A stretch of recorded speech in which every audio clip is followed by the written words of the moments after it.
अभिव्यक्ति करने के लिए मंच प्रदान करना। ठीक है, जैसे हम तुमको कहते हैं ना विज्ञान में कि यहाँ आओ, इस प्रयोग को अब अपनी भाषा में बोलो, कहते हैं तो हम क्या करते हैं कि तुम अपनी अभिव्यक्ति दे रही हो कि अपनी बात को कह रही हो। अभिव्यक्ति मतलब अपनी बात को कह पाना। तो बालिकाओं के लिए ये मंच है जिसमें वो अपनी अभिव्यक्ति हमको दे पाती है। आगे बालिकाओं में नेतृत्व और सहयोग की भावना का विकास करना। नेतृत्व मतलब लीडरशिप। तभी हमने क्या किया, अध्यक्ष किसको बनाया, बालिका को।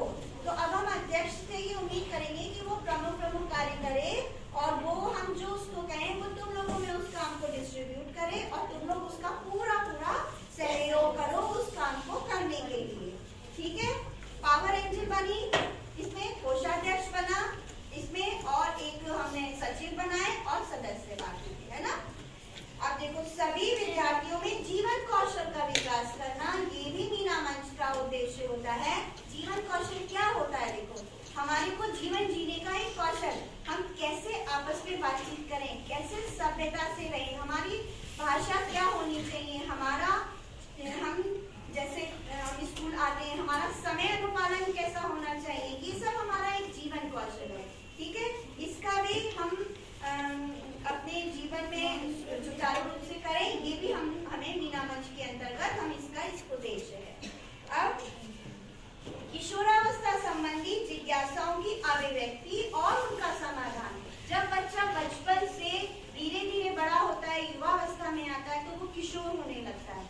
तो हमने विज्ञान में तुम पढ़ोगे इस पाठ को कि किशोरावस्था, तो क्या होता है कि धीरे धीरे हमारे शरीर में बदलाव आते हैं, उसके साथ साथ भावनाओं में भी बदलाव आते हैं, हमारी सोच में भी बदलाव आते हैं, कुछ हम झगड़ालू किस्म के, कुछ हम जिद्दी किस्म के बन जाते हैं। तो उस समय पर हम अपने अध्यापक अध्यापिकाओं की सहयोग से अपने उस व्यवहार को नियंत्रित कर सकते हैं। ये भी हम इस मीना मंच के दौरान इस काम को कर सकते हैं। क्यों? क्योंकि हमने एक समिति का गठन किया है, उसमें जो समझदार बच्चे हैं वो इस परिवर्तन को समझते हुए किसी भी बच्चे के अंदर ये भावना देखें तो अपने अध्यापक अध्यापिका को बताएं और वो उनका समाधान देंगे। अगली बात, स्वास्थ्य, पोषण और स्वच्छता की जानकारी तथा गांव में तत्संबंधी गतिविधियों का आयोजन। हम गतिविधि आयोजन तो नहीं कर सकते हैं, लेकिन यदि हमको अपने स्वास्थ्य संबंधी जानकारी हो जाए, स्वास्थ्य संबंधी जानकारी हो जाए और पोषण, हमें क्या खाना अच्छा है, हम पूरी दिन भर में क्या क्या खाएं, कौन कौन से पोषक तत्व खाएं, इस सबकी हमको यदि जानकारी हो जाए तो हम अपने छोटे भाई बहनों को, घर में जो हमारे बीमार कोई व्यक्ति है उनको टेक केयर उनकी कर सकते हैं। अब बालिकाओं के हितों के प्रतिकूल प्रचलित कुरीतियों का निवारण।